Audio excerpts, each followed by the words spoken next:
Nesta rolda de prensa queremos dar tranquilidade a toda a poboación no referente á tramitación deste proxecto. Deste proxecto e de todos os proxectos. Podemos falar de que Xunta de Galicia e, en concreto, a Dirección Xeral de Calidade Ambiental, que me acompaña a súa directora e está á miña direita, no día de hoxe tramita unhas 220 declaracións de impacto ambiental anuais. O día de hoxe é a día do proxecto estratégico promovido por Green Fiber en Palas de Rei.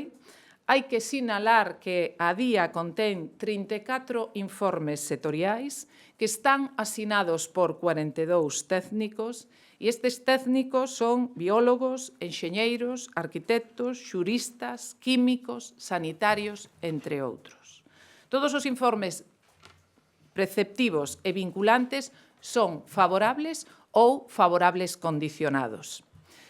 Fixen unha selección de aqueles que suscitaron un maior interese, unha maior controversia ou que podría haber dúbidas, pero saben que está a publicación no día de hoxe.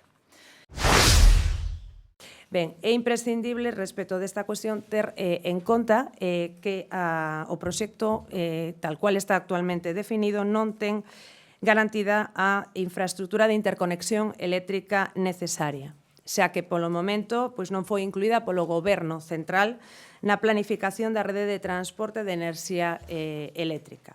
Co cal, en calquera caso, se seguésemos na situación actual, calquera aprobación ou autorización deste proxecto estaría en todo caso condicionada á obtención por parte do promotor do permiso de acceso e conexión á rede de enerxía eléctrica. Co cal, ademais dos pasos que acabo de sinalar respecto da autorización ambiental integrada, a Xunta Consultiva de Urbanismo e a aprobación do proxecto, o proxecto non podería levarse a cabo con independencia do seu financiamento e o que o promotor teña ben co Goberno central, que non é evidentemente competencia xa da Xunta de Galicia.